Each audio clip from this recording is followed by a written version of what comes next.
All Century 21 real estate offices are independently owned and operated.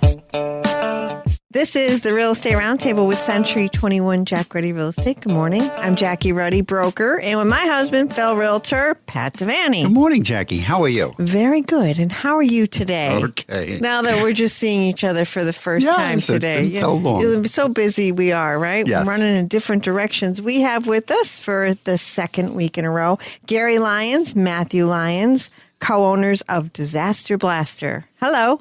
Good morning. Good morning. Thanks for being here with us. We appreciate your time.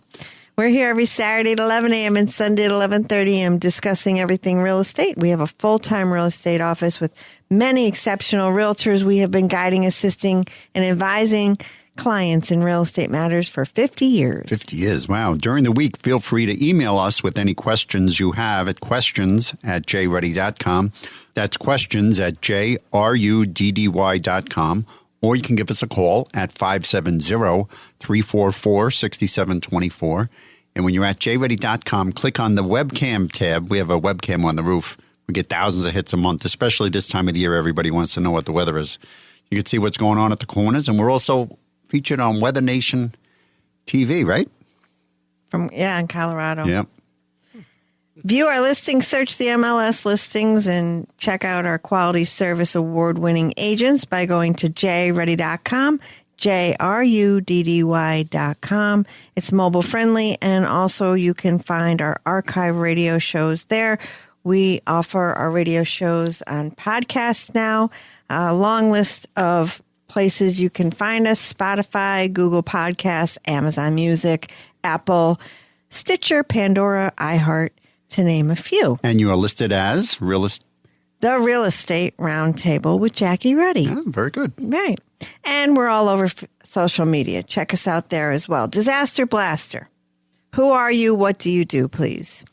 So we're a full-service mitigation restoration business that provides water damage mitigation, mold remediation, asbestos abatement, radon mitigation, meth lab remediation, fentanyl remediation, Hoarding, biohazard, fire and smoke cleanup. I could probably go on and on. Basement waterproofing. Basically, if you have a need, we have a solution. All right. So you're a full-service restoration service, and you've been around for a while now. Yes, we've been around for 20-some years. And you service? All of northeastern PA. All right. Okay, so last week, the end of the show, and I didn't get to ask everything I needed to ask. We were talking about, and it's unfortunate the world we live in, drug usage is on the rise. Mm-hmm. Fentanyl, a lethal drug, unfortunately, is also on the rise. And there are cleanup services when there are meth labs or fentanyl in properties. You were telling us what you do. It's a white powder. And to be suspicious, if we go into a property and we see white powder, it could be nothing, but it could be something that if it's touched, it could be absorbed and it could be lethal. So I'm just going to assume that a paper towel and some liquid detergent is not good enough to clean this up. Correct. Yeah. I mean, when our crews go out to remediate a fentanyl issue, I mean, they're covered in head to toe in chemical suits. So it's the thick plastic, and they have respirators. They're protected. They're fully protected. And we use a product that is specifically designed for neutralizing fentanyl. So we would start by spraying down the area and then detail cleaning and HEPA vacuuming everything up. In fact, we can't even reuse the HEPA vacuum after a fentanyl remediation. We have to dispose of it.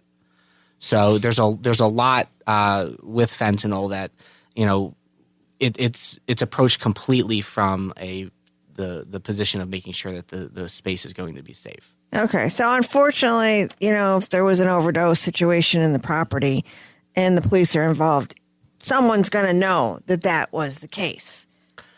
Most cases, I mean, if you have a tenant that moves out, let's say, and you're cleaning out the area and you find something, I would recommend being suspicious just from the standpoint of being safe.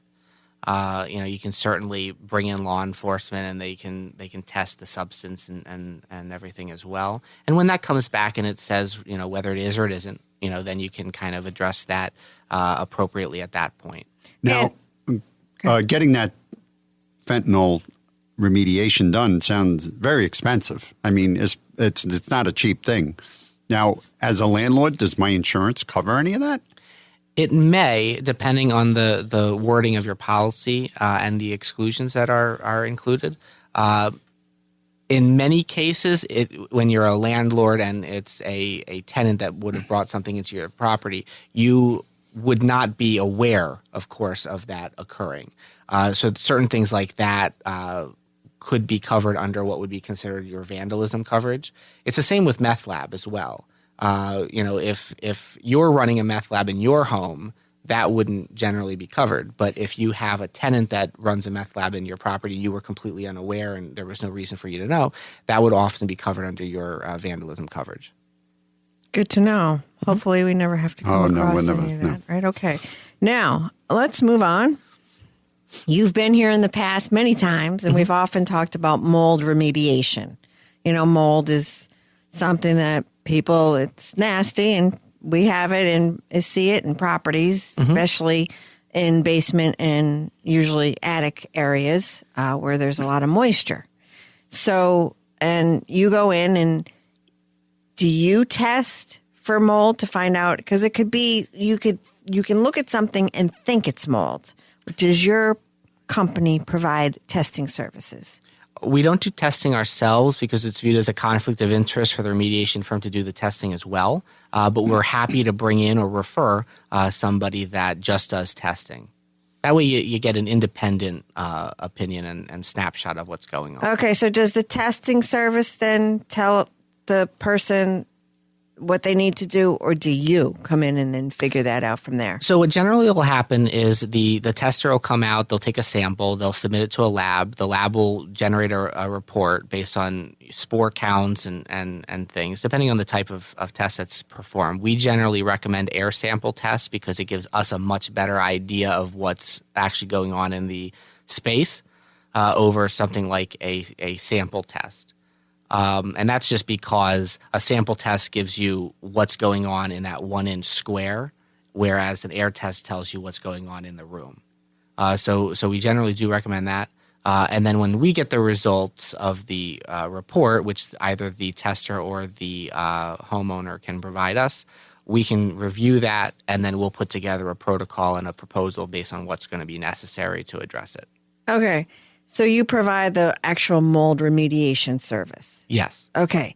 Now, before we continue with that, there was a person that called me several months back and listens to our shows and asked me to ask this question. They said that in all the shows that I never asked this question, and they really want to know the answer. Okay. It's a Richard from Honesdale that called me, and he said he wants me to ask, can you paint over mold without doing anything?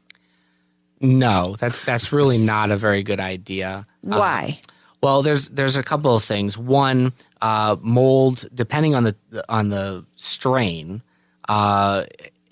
it's an organic material. So all molds are, but certain are kind of, for lack of a better word, they're kind of slimier than others. So if you were to try to paint over that, one, you're kind of locking in this organic material, but two, which will continue to grow and spread. It can. It's not contained by the paint, correct?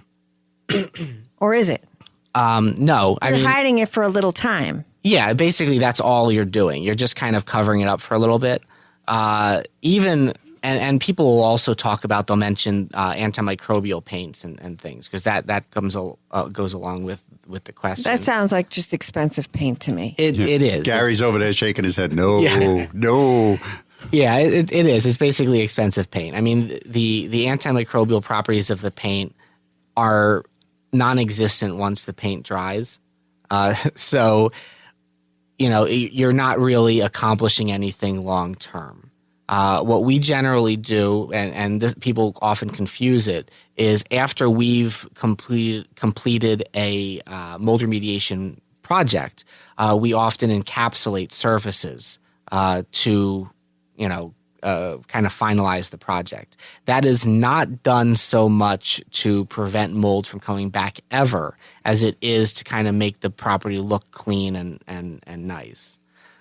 You have ultimately, you have a situation there where even though we've cleaned the entire area, we've scrubbed and we've HEPA joists and beams and things, you're going to have some staining. So let's say you're putting a house up on the market for sale. People are going to notice that staining, whereas they're not going to notice a clean area.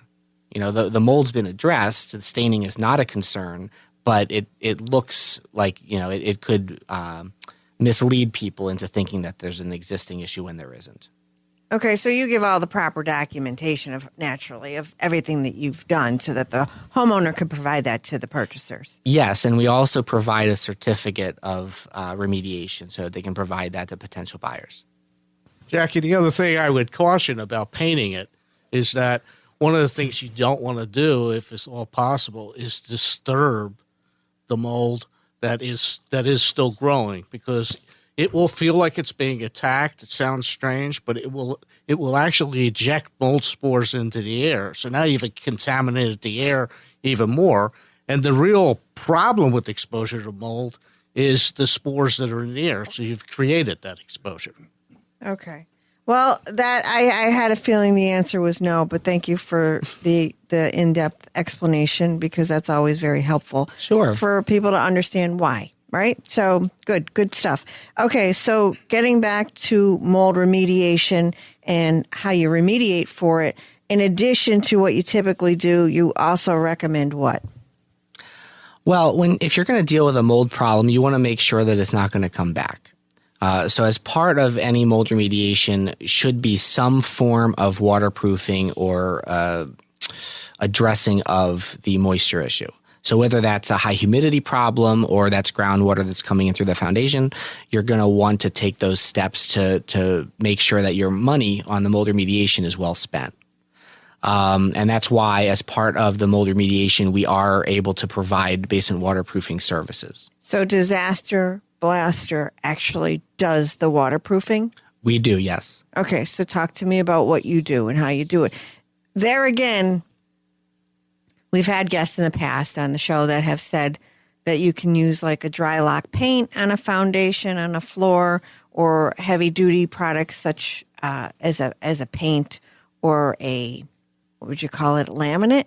A cover that seals the foundation or the floor, and that should help reduce moisture coming in. It certainly will help reduce moisture from coming in, and I'm not saying not to do that. In a lot of cases, that's a good idea. If you have a basement that has a very minor moisture problem, a combination of doing that and also bringing in a dehumidifier and dehumidifying the air constantly could be enough to solve your problem. Okay. Yeah, we had in our house is over 100 years old. We have a stone foundation. I'm allergic to mold. I found that out. I got tests on that. I'm allergic to mold. What we did was we put a can fan on one side of the basement. On the other side is an old vent pipe that comes in, and it circulates the air in the basement. So the air in the basement is not just not moving at all. There's a constant circulation of air, and that seems to, it dried the basement out. And the basement, because the dampness would actually come upstairs. You could smell it upstairs. So they have an expensive wave fan system that they sell in New York, but is fresh air circulation, could that be a cure for all of these problems in a basement? It can be. I mean, that's basically an air exchange. And so what it's basically doing there is it's venting out the humid air and it's bringing in drier air from the outside. Well, I mean, if you have a long rainy period, you could be bringing in humid air. But generally, if you can remove the moist air and bring in drier air, that's a pretty good solution for a lot of things. Whether you do that through dehumidification or through an air exchange, it's basically the same kind of process. So you don't always have to go, and I know that this is not your term, but it's my term. Everybody calls it a B-dry system. No, I mean, that's not necessary for all issues. It depends on what's going on in the property. So, I mean, if you have a very, very high water table, or you have an issue where a lot of moisture is coming in through the foundation, that might be a solution that would be necessary in your particular needs. But each waterproofing solution should be designed for the needs of that home. So there's no boilerplate method. There's no. And so coming from the mold remediation side of things, we understand a lot of what causes mold issues and how those things need to be kind of addressed to prevent that going forward. It could just be a simple adjustment on your rain gutters, or pitching the landscaping, the soil, away from the home. It could be. I mean, the number of rain gutters we see that aren't proper is shocking. It's pouring right into that foundation. Right into the foundation. Another thing that we see a lot of are properties where let's say hedges or ornamental plants are planted too close to the property, so they're trapping moisture up against the foundation. So there's certain things that we can look at and we can make those recommendations. I mean, obviously we don't do landscaping or why not? Maybe just add that to your services. Yeah, maybe next year we'll be doing that. But I've seen some landscaping that's a disaster, so maybe you could figure that out. Yeah, maybe we do need to do that. But we'll make those recommendations just the same, and we'll say okay, your ornamental plants, while beautiful, are 2 feet too close to your property, or something like that, because they really shouldn't be closer than the drip edge of your roof. And then the homeowner can kind of look to, and that's stuff that most homeowners do themselves, but we'll help them kind of identify those issues. Okay, good. So then, in the severe cases, you would actually be doing a more sophisticated system. And what is your system like? What do you do? Typically, we'll go with an indoor system because usually it's cheaper to the homeowner, and also it's they usually have developed plants outside that they want to protect, and they don't want the perimeter of the house dug out around the outside. So, and what the system consists of is usually 1 or 2 sump pumps, depending on the size of the footprint. And what we'll do is we'll drill some we call them weep holes through the wall of the house, down very close to the floor, to allow the water to flow in faster. So there's what you don't want is any pressure up against that wall, because over time that's causing problems too. So this allows it to flow in. And then we'll make a trench around the circumference of the basement, and then allow that water to flow in through the wall, into that trench, and to the sump pump, which then pumps it out.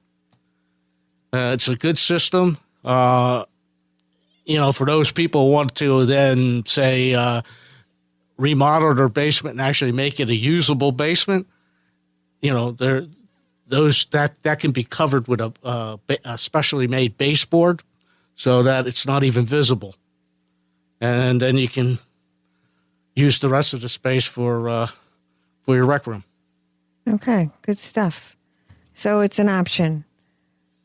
With us today, Gary Lyons, Matthew Lyons, co-owners of Disaster Blaster. How does someone get in touch with you, please? They can contact our offices at 570-963-1123 or visit our website at www.disasterblaster.com. And you're on social media. Yes, we are. Everywhere. Everywhere. Okay, great. Stay with the Real Estate Roundtable with Century 21 Jack Ruddy Real Estate on 94.3 FM. The Talker will be back after a very brief break. The real estate market is extremely active, and you want to make a move, but you don't know where to start, who to call, or how to make it happen. I'm Jackie Ruddy, and I know Century 21 Jack Ruddy Real Estate can lead the way. Our Quality Service Award-winning team will help you with buying and selling a home. Century 21 Jack Ruddy Real Estate has a proven track record and experience you can count on. Lean on us to show you the way. Call 570-344-6724. That's 570-344-6724. Or visit jruddy.com. That's JRUDDY.com, where homes are open every day, all day long. Also, remember to tune in to the Real Estate Roundtable with Century 21 Jack Ruddy Real Estate, Saturdays at 11 a.m. and Sundays at 11:30 a.m. on 94.3 FM, The Talker. You're rejoining the Real Estate Roundtable with Century 21 Jack Ruddy Real Estate on 94.3 FM, The Talker. I'm Jackie Ruddy, broker, and with my husband, fellow realtor, Pat Devaney. And we're back after a lively break. Yes, with our friends from Disaster Blaster, co-owners Gary Lyons and Matthew Lyons. Hello. Good morning. So did we talk about, in the first half of the show, we were talking about mold, that four-letter word that starts with M, and we were talking about waterproofing. And each property, I guess the essence of that, the takeaway from the first half is that it's individualized. Each property is different. You have to look at it, where the moisture is coming from, what's causing it, and then figure out how to deal with it, right? Yes. Correct. And so your methods, there's different methods for different situations. Now, I want to talk about radon, Okay. as long as we covered everything we needed to do with mold and waterproofing. Sure, absolutely. Radon in water. Now, we've dealt with, for many years, you've been a guest on our show talking about radon mitigation systems in homes.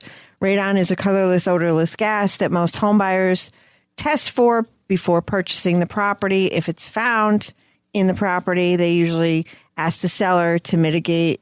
And so that is a system that's installed where you're putting a PVC pipe from basement, you vent it out through the roof, the attic, through the attic, and you're taking out that gas from the home. But a lot of people do not test for radon in the water. Are you seeing this to be more common these days? We're seeing it becoming more visible, and that people are starting to test for it more and more. In some cases, they're finding that the basic underslab system isn't bringing it down within acceptable levels, and then they're testing the water, and they're finding that, well, the water levels of radon are so high that that's elevating it up too, so that also has to be addressed. So it's a good idea to test both the water and the air for radon. And the acceptable levels are, we should mention that. I mean, I know it, you know it, but let's, for our listeners. But the acceptable level that is set right now is below 4 picocuries per liter. And that's for radon in air. That's for radon in the air. Right now in Pennsylvania, there is no acceptable level for radon in the water, and they're not really regulating radon in the water. So what's a high level? What would that be? When do you know that it's a problem? It's a little bit different with radon in water, and I'll tell you why. They say that if you have 4,000 counts of radon in the water, that probably increases the air by 1 picocurie. So, but the problem is that you shower with this water. And if you're showering with this water during that period of time, you're being exposed to the 4,000, which is quite high. So it still may be, a good idea to have the radon in water taken care of, even if it's not raising the indoor level significantly. The other thing to keep in mind is that, if you have, the only place where you're going to have this issue is if you're using groundwater, if you have a well. Really? Yeah, it's something that they're still very much studying and trying to kind of come to some sort of guidance with. Other states, though, have. Some other states have. I know Canada has guidelines as well. Pennsylvania is still working on that. Okay, so you test for radon in the water. You find out you have an elevated level that you want to take care of. What do you do about it? Well, typically what you're going to do is need to have a radon mitigation company come in and put in a system that aerates that water. It'll actually circulate that water in a specially made unit, and then a fan takes the radon gas, which rises out of the water, again out and above the roof, and the water you're then getting, your drinking water is coming, and all your water is coming directly through that system, so it'll be radon free. So it's removing the radon. Yeah. Okay, so every house has some level of radon, like radon levels. Did you ever see a 0 when somebody tested for radon? No, a 0 really doesn't exist. Right. So that's not the case with water then. Not every house with water has radon.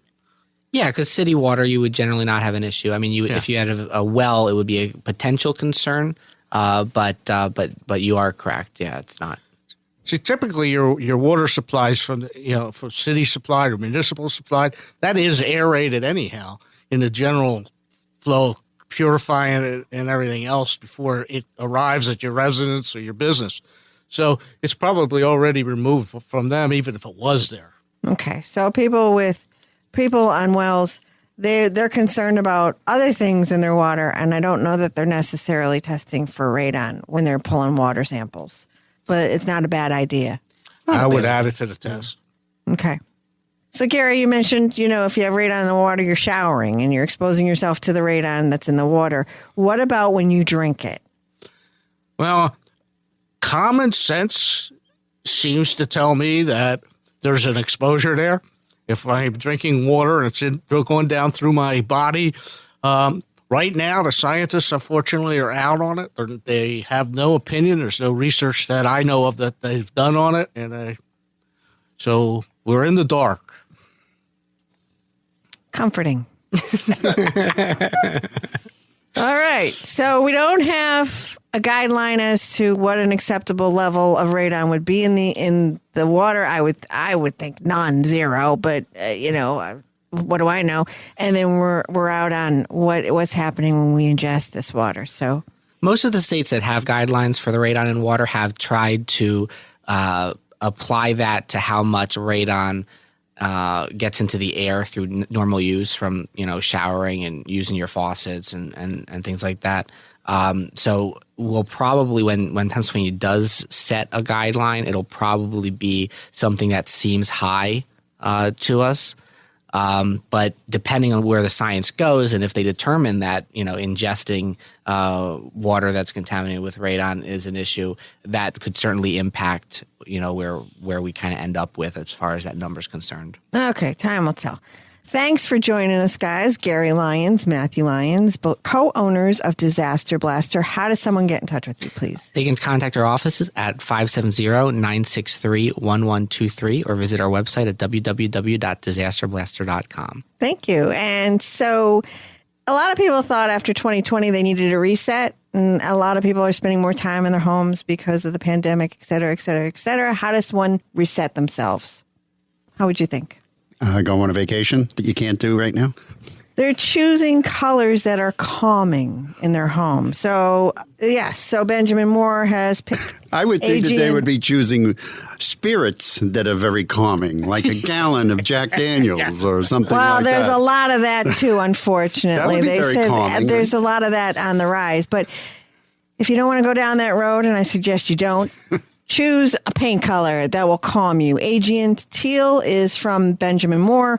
Urban Bronze is the color of the year for Sherwin-Williams. And Aqua Fiesta is Glidden's choice. These colors will... Aqua Fiesta? Aqua Fiesta. Oh, so they all have the hues that, are calming colors. Sky, grass, and little gray.